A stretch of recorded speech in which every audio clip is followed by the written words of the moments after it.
Hey everyone, Shane Cass here with Keller Williams and Stanton Residential in Central Oregon.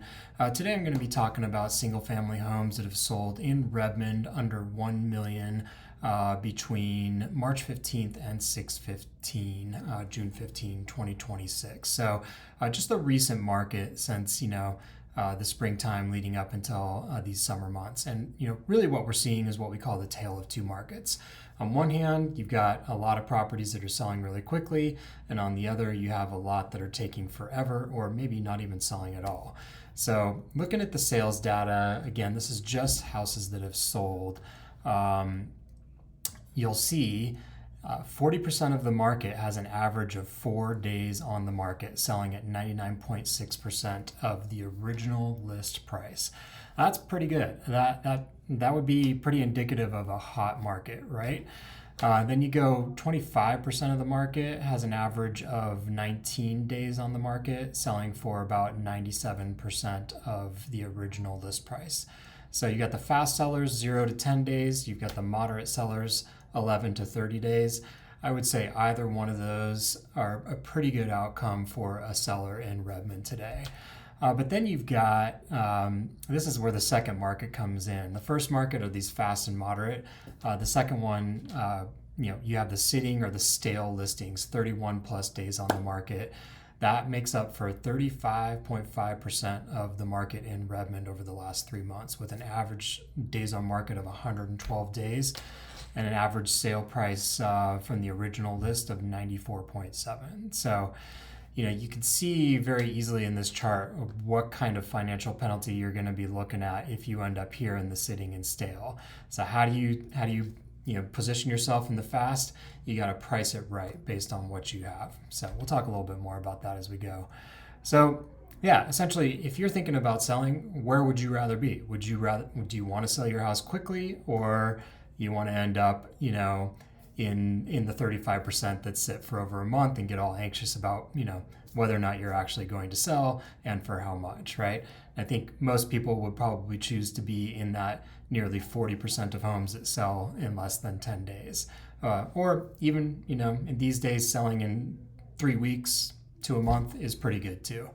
So you'll see here that, 40%, 39.5% of the market sells pretty quickly. You got the moderate 11 to 30 days, again, 25%, and then you've got 35% that's sitting for a while. So this chart's going to break down the cost, like the final sales price versus the original list price of which bucket you fall into. So sell pretty quickly in that 0 to 10 days.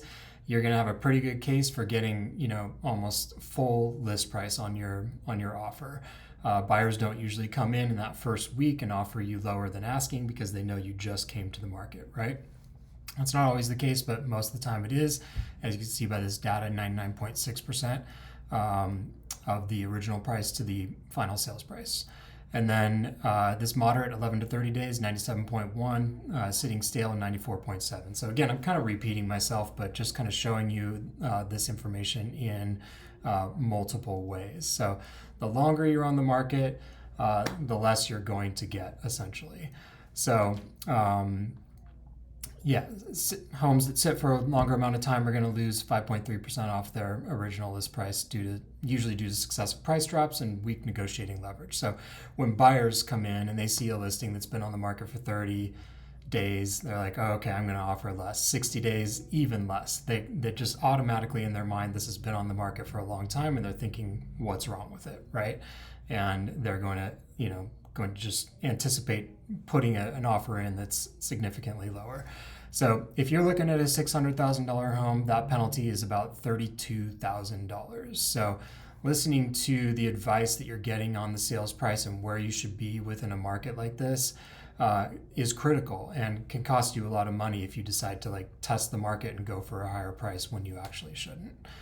This is another chart here that just kind of shows the trajectory of listings, like looking at it on a time frame. Down here you've got the days on market, 0, 100, 200, 300, and sales price versus list price. And you'll see, in this green cluster, you're going to have the most of the houses are selling in this cluster right here around 100%, some even higher, right?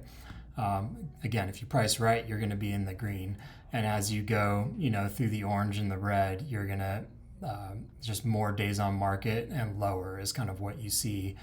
In the red, you see a lot less around the 100% sales price, a lot more down here, and orange, it just kind of starts to go downhill from there. So really, again, the takeaway here is the longer you're on the market, the less you should expect to get.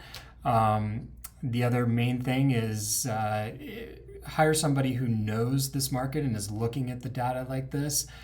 Somebody that like myself that studies this and knows where to position your house within that market.